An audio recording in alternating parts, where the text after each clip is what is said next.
comme vous avez pu le voir, je suis un énorme fan des Red Sox de Boston. Je fais cette vidéo à la suite de la vidéo de la présentation de la chaîne, parce que j'avais envie tout simplement. Donc je vais vous parler de cette équipe, cette franchise mythique de la Major League Baseball américaine. L'équipe fut fondée en 1901 sous les noms des Boston Americans. Et ils ont changé rapidement leur nom en 1908 pour les Red Sox, les chaussettes rouges, qui faisaient partie intégrante de leur uniforme. Le premier grand moment de l'histoire des Red Sox est en 1903, quand ils ont eu leur première World Series. Dans la décennie couvrant 1910 à 1920, les Red Sox vont connaître leur apogée grâce à un joueur, il ne me semble pas très connu, sous le nom de Babe Ruth.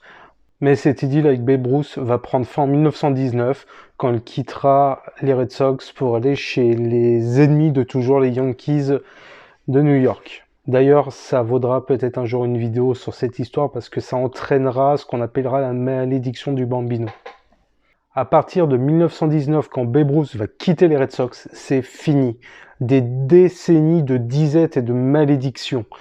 Le club ne va plus rien gagner pendant plus de 8 décennies, pendant quasiment 85 ans. Mais en 2004, on ne sait pas ce qui se passe. L'équipe qui était quand même très sous-cotée, faisait pas partie des meilleures équipes de la MLB lors de cette saison, va faire un truc absolument incroyable. Ils vont faire une très belle saison. À l'issue, ils vont se qualifier pour les playoffs, pour la finale de conférence contre les Yankees de New York, conférence qui vont commencer, donc ils se jouent en 7 matchs, ils vont perdre les 3 premiers matchs et vont faire une remontée spectaculaire en gagnant les 4 suivants. Aucune équipe dans l'histoire de la MLB n'a fait ça avant eux. Ils iront jouer le World Series contre les Cardinals de Saint-Louis et remporteront enfin ce titre auquel les Sox courent depuis 8 décennies. Mais ce qui est fabuleux, c'est que suite à ça, il y aura de nouveau des titres en 2007, en 2013 et en 2018. Mais ce qui est fabuleux, entre guillemets, pour le titre de 2013, c'est que c'est cette année-là que Boston sera touché par un attentat et donnera un peu de baume au cœur aux habitants de cette ville. Si je parle des Red Sox, comment ne pas parler de Fenway Park, leur stade mythique, qui est pour moi l'un des plus beaux stades de MLB. Alors oui, je sais, ce n'est pas un stade moderne, c'est un stade très ancien, des vieilles infrastructures, mais je sais pas, il se dégage quelque chose de ce stade. Une ferveur, il y a quelque chose de particulier.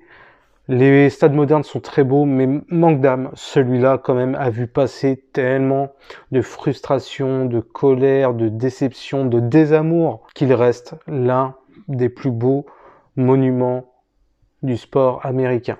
Bien entendu, je suis devenu fan des Red Sox après cette victoire de 2004, où j'ai pu regarder, comme je le pouvais en 2004, c'était pas évident de regarder la MLB, surtout en France et surtout en Europe, avec David Ortiz. David Ortiz, surnommé Papy, qui était un batteur exceptionnel, qui a aidé à conquérir le titre de 2004.